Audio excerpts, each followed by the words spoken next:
Hey everybody, I'm sitting here with Texas A&M softball head coach Joe Evans. Now, Coach, first off, how long have you been coaching?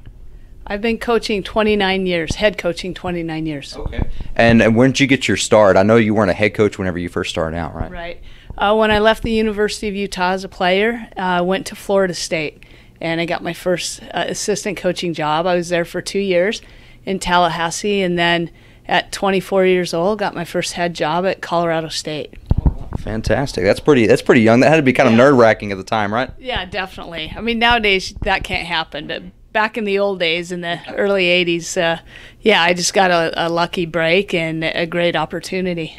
Well, I guess in some ways, too, whenever you've got that youthfulness, you can still relate a lot to the players, especially if you were a player yourself. Yeah, it's funny. Now when I run across some of those players and I ask them how old they are, they're just a few years younger than I am, and it's surprising because at the time it felt like I was their coach and not so close in their age, but it was nice because I was so closely removed, from playing that I really understood what it was all about, right. What they were feeling. Tell them, I know that feel. I know that feel.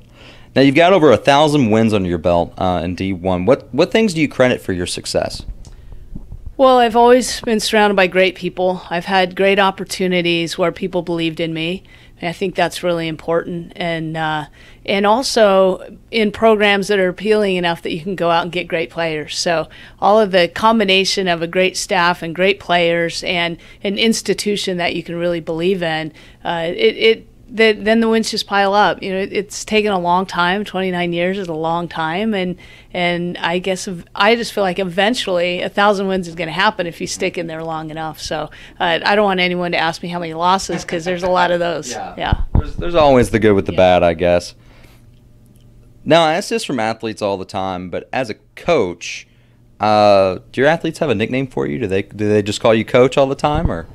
Well, to my face, they call me Coach or Coach Evans. I don't know what they call me behind my back. Well. Maybe, I don't know.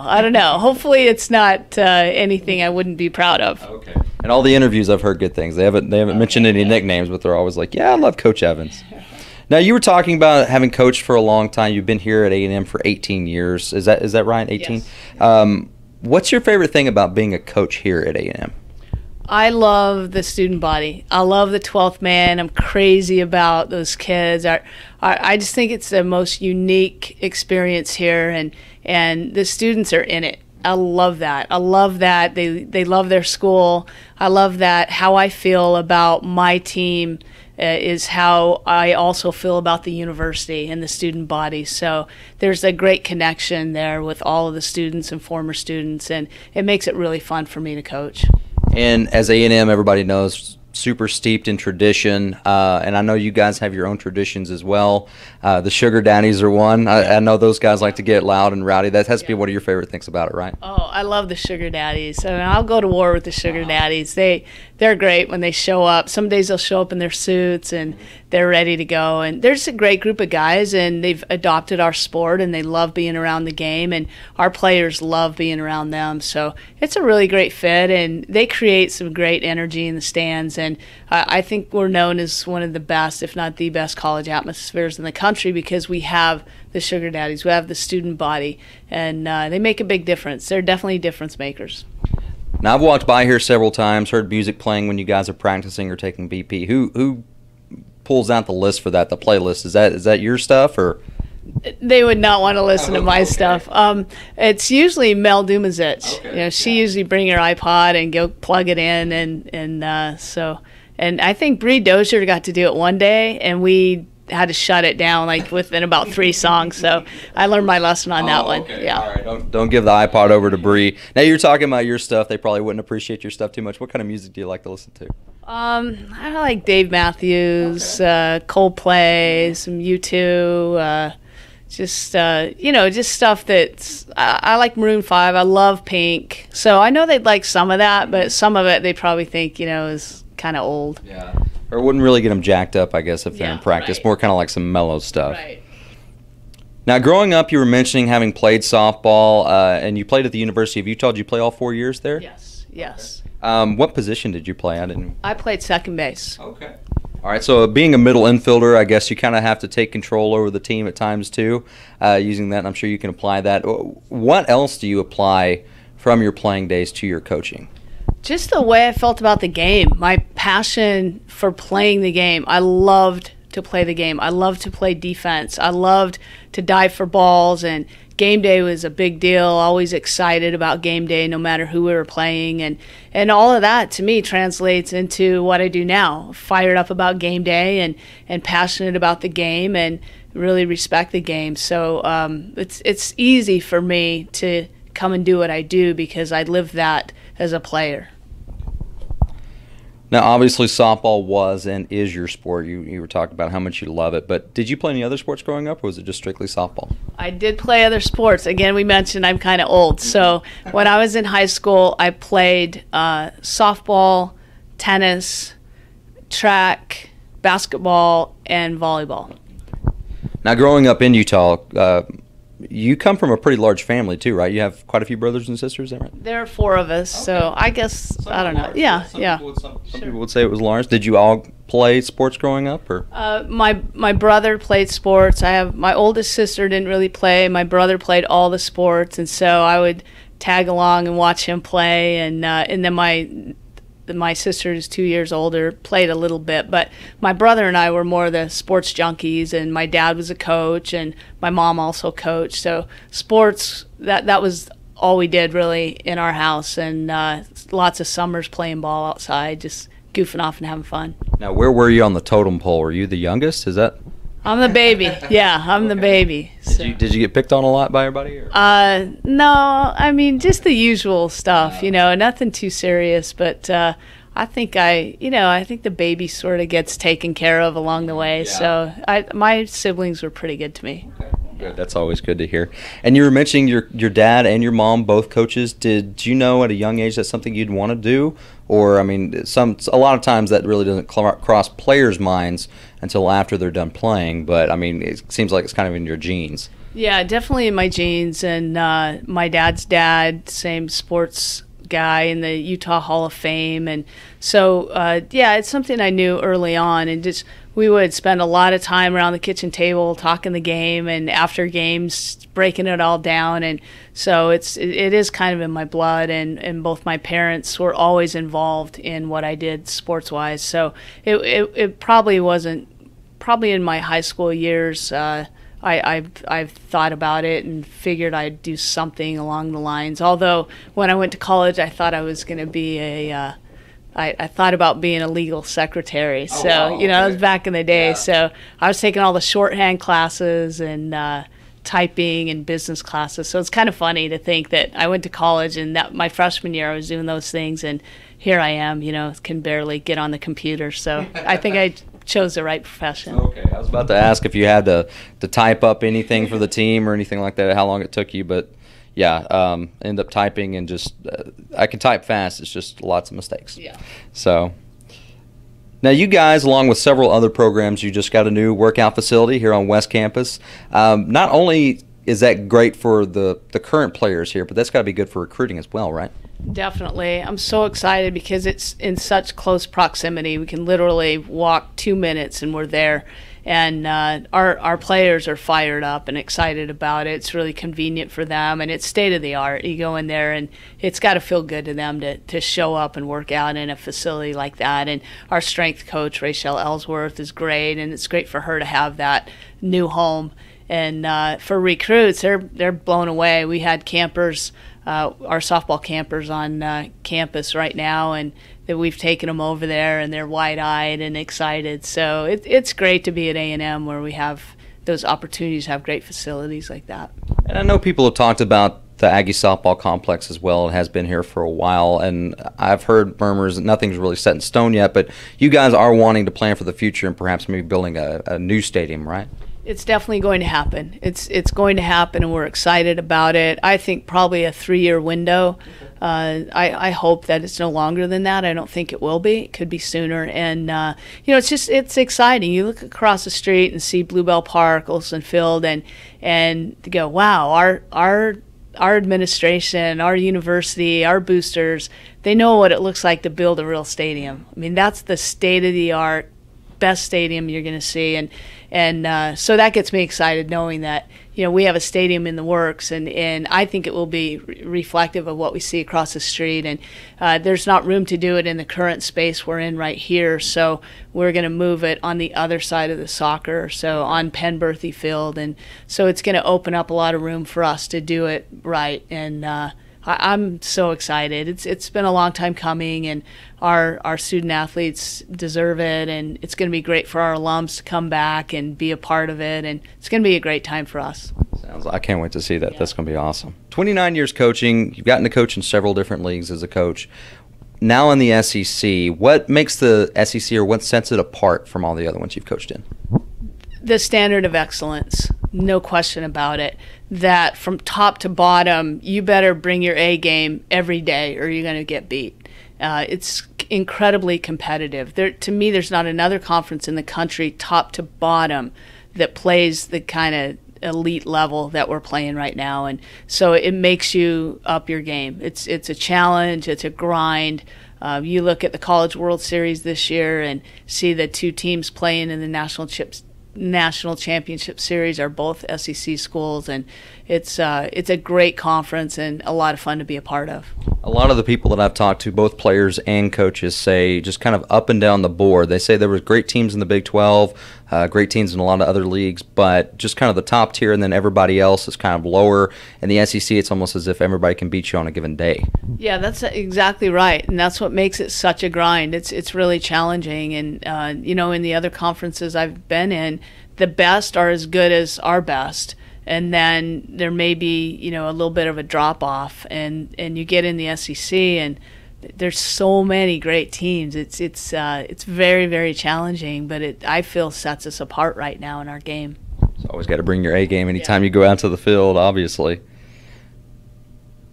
All right, coming back to you. You've got some free time somehow, some way. You got some free time. I know you're super busy, but what are you doing? I'm getting out of College Station and doing my best to get away from softball. I love the mountains. I love camping. I love traveling. If I could do anything, I'd get on a plane and go to Europe and spend some time there, and just love to go to Italy, just a lot of different countries, just to take all that in and just really separate myself a little bit from softball so that when I come back, I'm ready to go. So it's always nice to get away and then come back and be refreshed. So a little bit of a world traveler. Where's the coolest place you've gotten to go?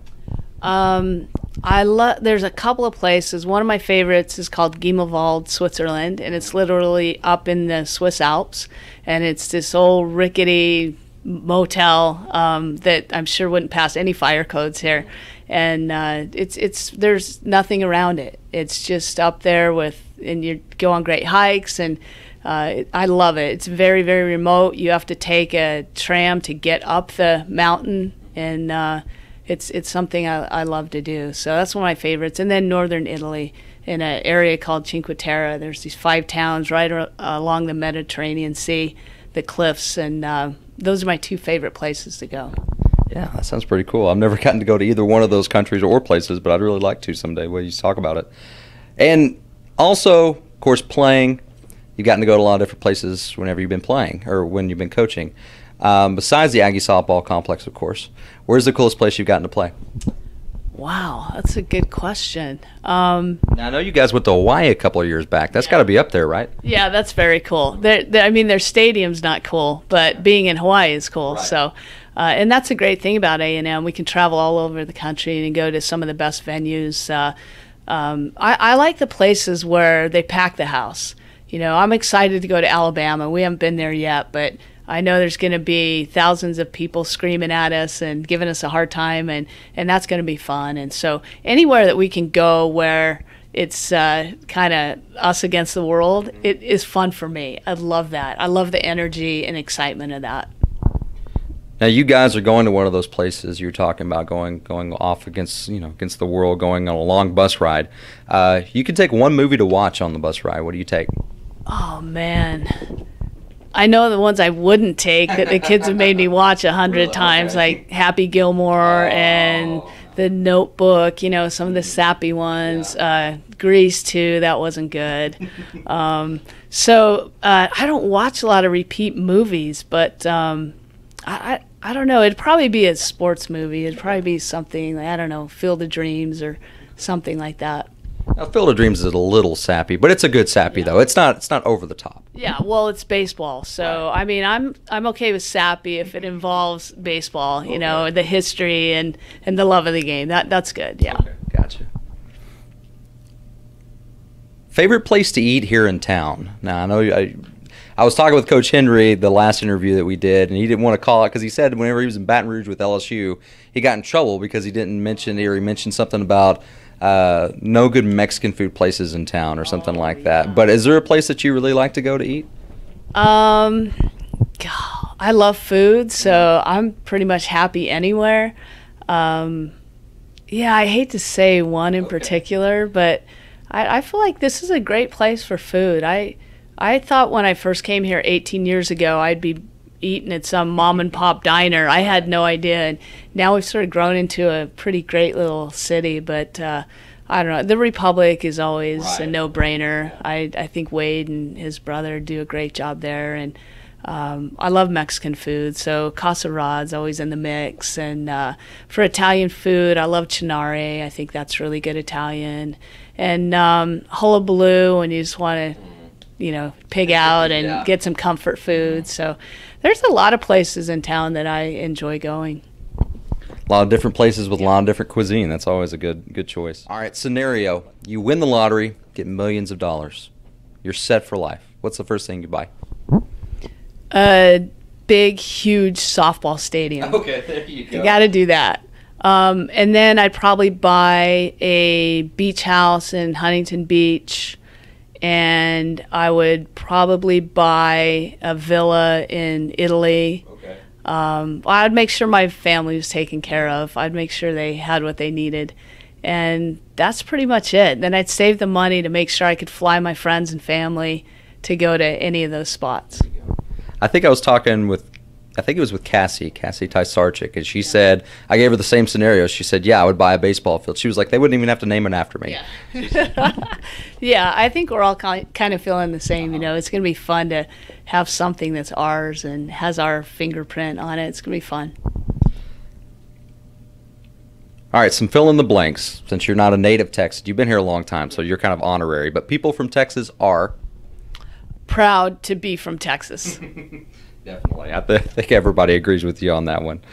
Something that most people don't know about me is?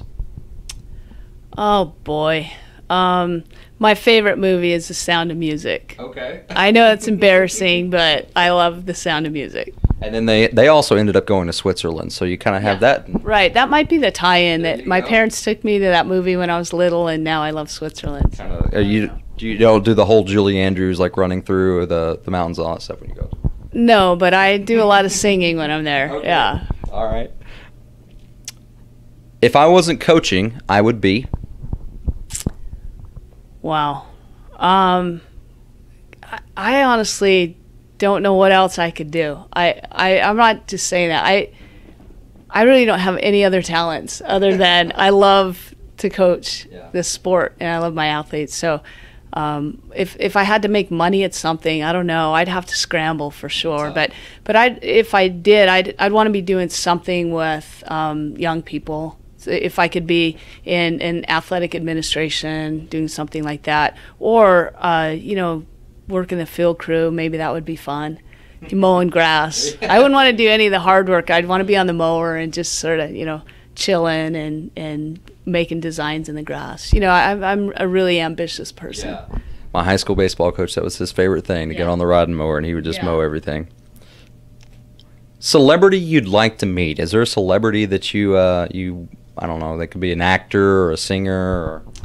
Well, the celebrity I would most have liked to have met just passed away a week ago, maybe, Maya Angelou. Right. So she's the person that anytime she talks, I want to hear what she has to say. Just the way in which she speaks, the cadence, that her deep voice, just the poetry in the way she speaks. So that would have been the person I would have loved to have spent some time with. A lot of people would agree with you on that one too. All right, biggest pet peeve. It could be something your athletes do or just your pet peeve in general. Oh boy. Excuses. I don't really like to hear excuses. That's annoying to me. So I guess that could be a pet peeve. Also, when people talk to you, and when you talk to them, you should look them in the eye. That's sort of a pet peeve of mine too. Either that or like you always get those people that are looking like right above your shoulder or something. That kind of freaks me out a little bit, like somebody's behind me. Yeah, it makes me wonder what they're thinking, what's going on right there. Right. Yeah. Now, has there been, and I know there's been a ton of athletes, but has there been any athlete in particular that has had a big influence on you as a coach or as a person or both? I mean, I can think of a lot. One is Charmel Green. She played for me at Utah, and she's now the associate athletic director at Penn State University. So just a great leader and someone who just great enthusiasm in the way she does things. So she's had a big impact on me. And then my A&M kids, I love all of them: the Gibson, Scarborough, Hinshaw, Aaron Glasgow, Reed Cleasing, go on down the list, Cassie, Jenna Stark, all my recent kids. Just those players who just loved it so much and make me love it. And it's fun to come to work when you have players who feel the same way you do about the program and the game. And so I'm lucky. I've had so many great student athletes, and they've all impacted me in many ways. And you're talking about that love of the game. When an athlete leaves your program, what's one thing you want them to take with them as they go farther into life? It could be into softball, after collegiate, maybe professional, or just in the workforce.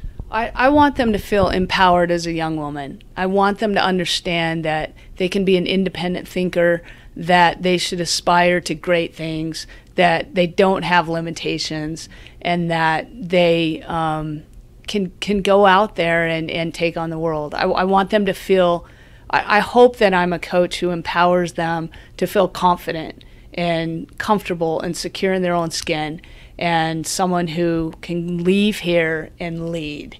And I think those kids who are in our program, and they're great leaders, and you can see that, I expect them to go and do the exact same thing in whatever arena they happen to be in, whatever, if it's a business world or any other profession, that they go out there with great confidence and know that they got it going on. They got it together. Fantastic, Coach. Well, thank you so much for your time, and best of luck in these summer camps, okay? All right. Thanks a lot.